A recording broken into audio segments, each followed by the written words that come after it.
Assalamualaikum warahmatullahi wabarakatuh.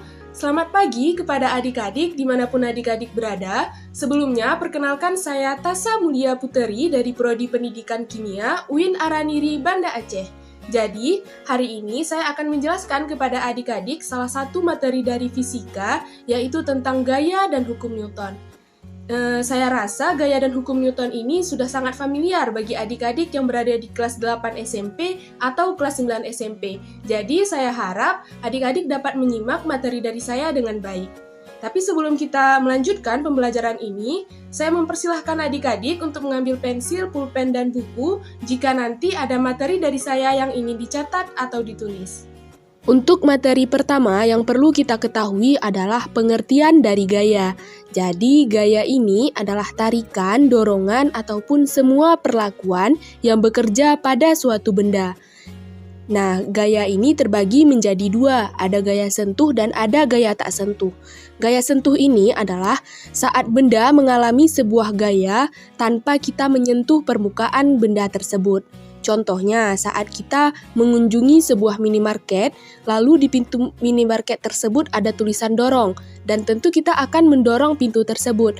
Nah, saat kita mendorong, itu kan berarti kita telah memberikan gaya pada pintu itu. Nah, saat kita mendorong pintu itu, kita tentu akan menyentuh permukaan kaca dari pintu tersebut. Makanya itu disebut sebagai contoh dari gaya sentuh. Lalu, gaya sentuh ini terbagi menjadi 4. Ada gaya gesek, ada gaya pegas, ada gaya otot, dan ada gaya mesin. Lalu yang kedua ini ada gaya tak sentuh. Gaya tak sentuh ini maksudnya adalah suatu benda mengalami sebuah gaya tanpa adanya sentuhan pada permukaan benda tersebut. Contohnya saat magnet menarik paku yang ada di dekatnya.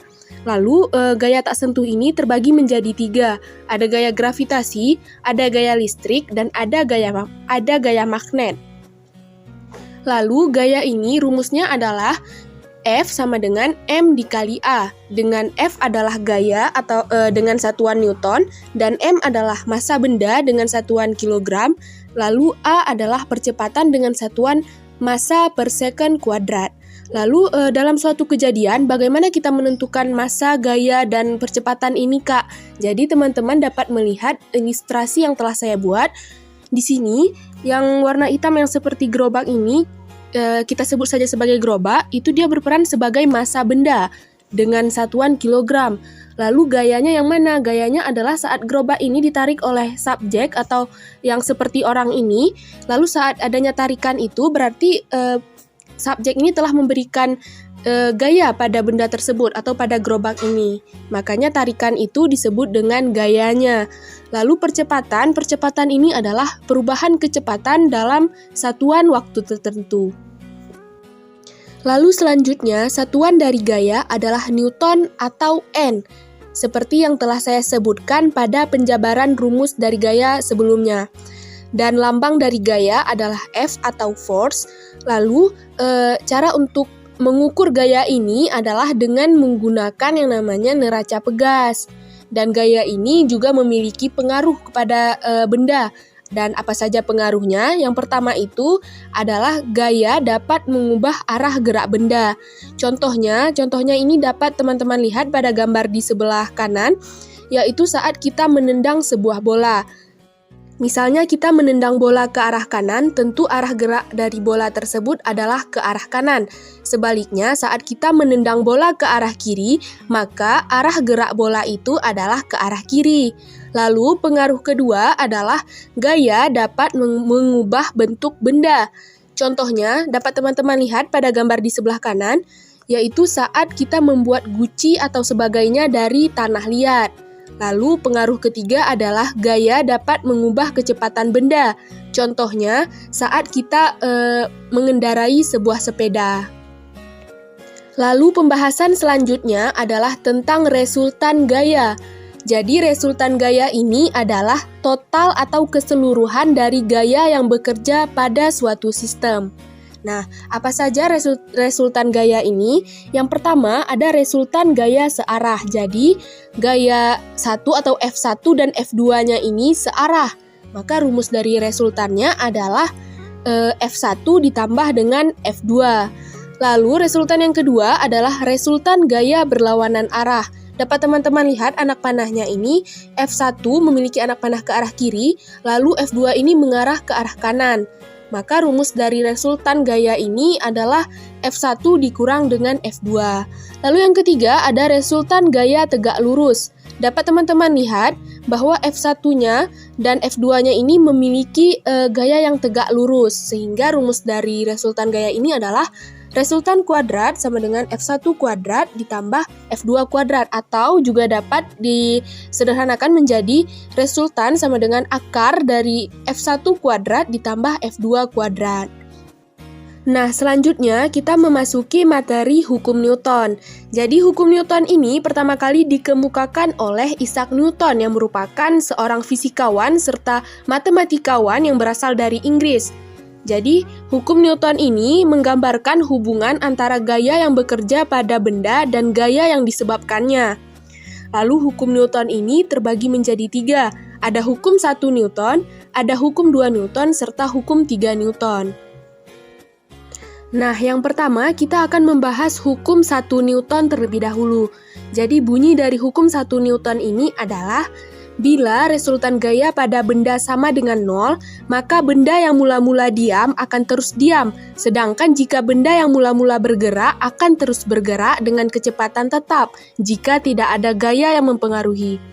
Nah, dari hukum 1 Newton ini dapat dilihat bahwa stigma F sama dengan 0, yang mana stigma F ini adalah resultan gaya atau dengan satuan N. Nah, contoh dari penerapan hukum 1 Newton ini adalah saat mobil yang semula diam, kemudian mobil tersebut tiba-tiba bergerak, maka orang-orang yang ada di dalam mobil ini, saat mobil itu tersebut tiba-tiba bergerak, maka orang-orangnya akan secara mendadak tertarik ke belakang atau terdorong ke belakang. Lalu selanjutnya ada hukum 2 Newton. Nah, bunyi dari hukum 2 Newton ini adalah percepatan yang dihasilkan oleh resultan gaya yang bekerja pada suatu benda sebanding dengan resultan gaya dan berbanding terbalik dengan massa benda. Nah, jadi dari hukum 2 Newton ini dinyatakan bahwa rumusnya adalah stigma F sama dengan M dikali A, di mana stigma F ini merupakan resultan gaya dengan satuan N, lalu M ini adalah massa benda dengan satuan kilogram, dan A ini adalah percepatan dengan satuan massa per sekon kuadrat. Lalu bagaimana dengan contoh dari hukum 2 Newton ini? Contohnya adalah saat seseorang mendorong gerobak, maka orang tersebut akan memberikan gaya yang besar karena gerobak yang didorong memiliki massa yang besar juga. Karena seperti konsep dari hukum 2 Newton ini adalah semakin besar massa benda, maka gaya yang diberikan akan semakin besar juga. Selanjutnya ada hukum 3 Newton. Bunyi dari hukum 3 Newton ini adalah apabila sebuah benda memberikan gaya pada benda yang lain, maka benda tersebut juga akan memberikan gaya balik dengan besar yang sama, namun dengan arah yang sebaliknya. Nah, dari hukum 3 Newton ini diperoleh rumusnya yaitu gaya aksi sama dengan minus gaya reaksi. Nah, lalu untuk contoh dari hukum 3 Newton ini adalah teman-teman dapat melihat dari gambar yang sebelah kanan, yaitu contohnya saat seseorang mendayung sebuah perahu. Lalu selanjutnya kita memasuki pada contoh soal. Nah, setelah kita membahas materinya tadi, kita sekarang akan mencoba untuk menjawab soal ya teman-teman. Yang pertama ada, jika sebuah benda memiliki massa 150 gram, maka gaya yang dibutuhkan untuk membuat benda tersebut dapat bergerak dengan percepatan 4 meter per sekon kuadrat adalah, nah, seperti yang kita tahu tadi bahwa rumus dari gaya adalah massa dikali dengan percepatan. Nah, lalu di sini dapat diketahui massanya itu 150 gram.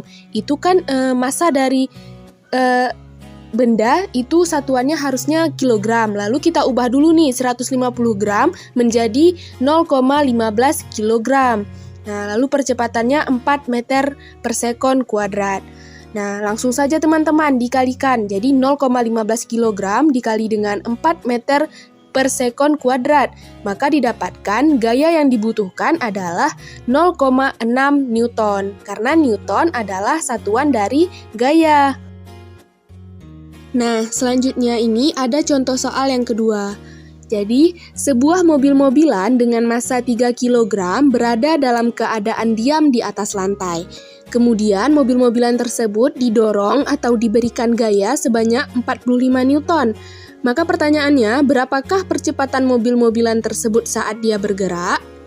Nah, karena ini yang ditanyakan adalah percepatan, teman-teman dapat melihat rumus dari gaya tadi, kemudian menggunakan segitiga seperti yang ada pada sebelah kiri ini. Jika tadi yang ditanyakan adalah gaya, maka rumusnya massa benda dikali percepatan, maka jika yang ditanyakan adalah percepatan, berarti gaya dibagi dengan massa benda. Nah, langsung saja dimasukkan berapa gaya dan massa tadi. Berarti gayanya adalah 45 Newton dibagi dengan massa benda 3 kg. Maka didapatkan percepatannya adalah 15 meter per sekon kuadrat. Nah, semoga dapat dimengerti ya teman-teman. Nah, demikianlah penyampaian materi dari saya tentang gaya dan hukum Newton. Saya harap adik-adik dapat mengambil manfaat dari apa yang telah saya sampaikan. Dan saya juga mohon maaf jika saya melakukan kesalahan dalam menyampaikan materi. Dan kolom komentar juga saya buka sebesar-besarnya bagi adik-adik yang ingin bertanya. Jadi, saya harap adik-adik tidak sungkan untuk bertanya atau mengajukan pertanyaan. Lebih dan kurang saya mohon maaf. Terima kasih atas perhatiannya. Wassalamualaikum warahmatullahi wabarakatuh.